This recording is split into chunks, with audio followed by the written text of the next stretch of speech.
A common thread has run through Texas for more than a century. It is a true Texas icon we all grew up with, from small town to big city, from the valley to the panhandle, and one that will shape generations to come.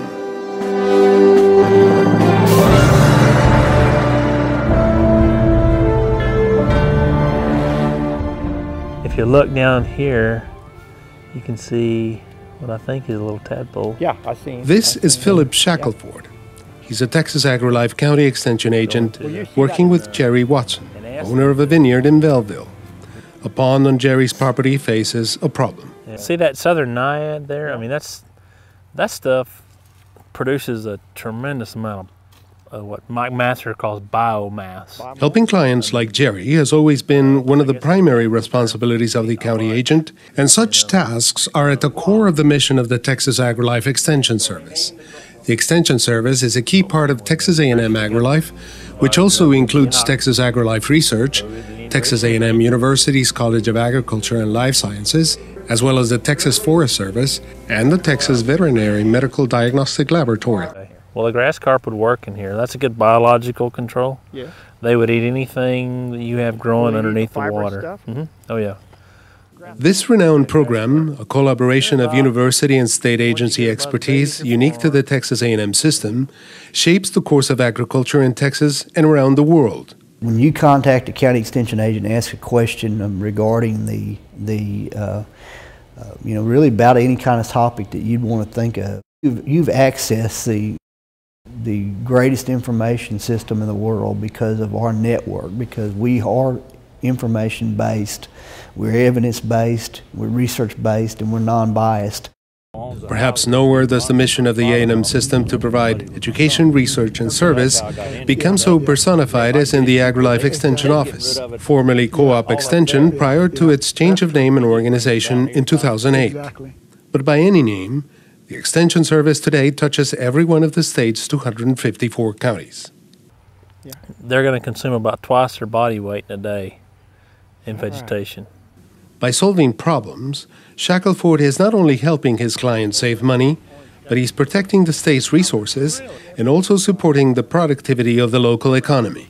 Multiply that assistance 560 times, the number of agents in AgriLife Extension, and it's easy to see why this frontline interaction, which began with the agency's founding in 1914, has had such a pronounced role in economy, culture, and stewardship of the state. You know, in agriculture, we exemplify the land-grant mission, the mission of research, teaching, extension, and service.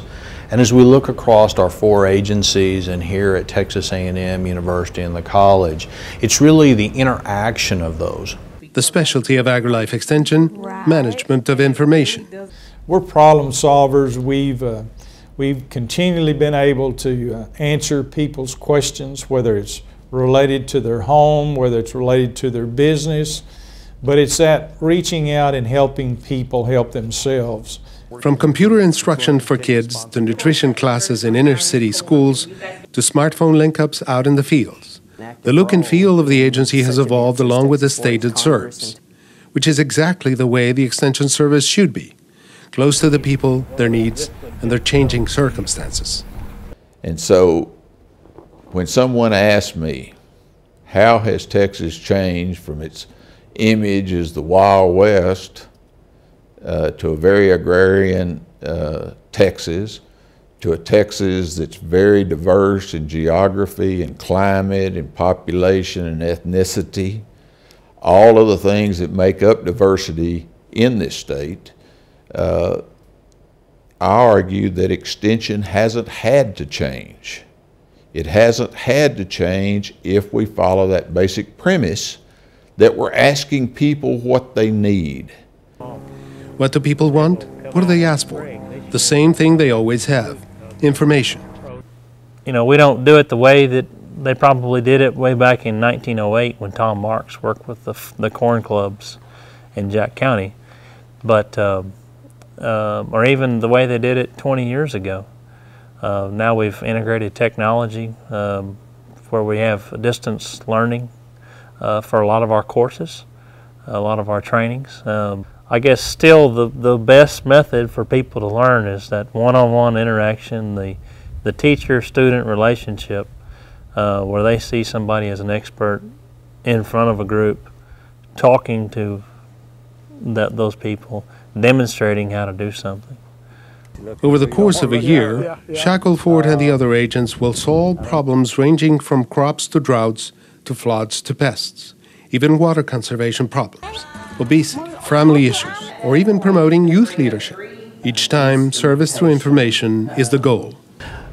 Who would have thought that programming on the web is actually older technology today versus newer technology? And so probably the things that have changed over time have been what the local citizens in an area deem are the most important, most important needs. Those have changed.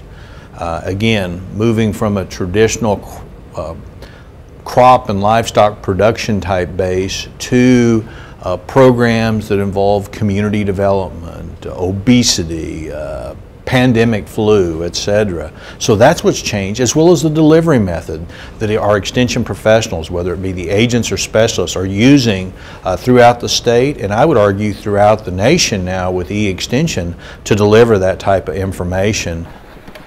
As the delivery of information has changed, so has the state's demographics. More than 4 of 5 Texans now live in cities.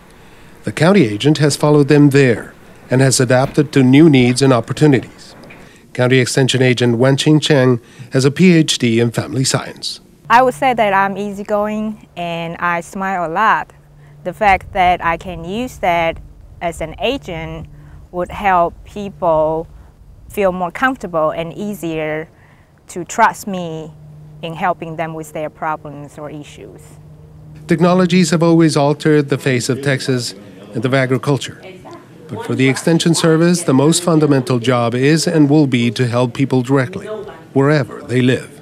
Anybody that comes over here from any part of the world, they want to put this system in place, teaching, research, extension in place, because they like to see the benefits that our society has gotten from a small investment in public dollars, working with the private sector, not in duplication, but to do things that you couldn't do on your own. Ed Smith says the Texas AgriLife Extension Service is the epitome of democracy in providing education, service, and research so that people can have better lives, so they can create better communities, a prosperous state, and a great nation. For the Texas A&M University System, I'm Ruben Olagi.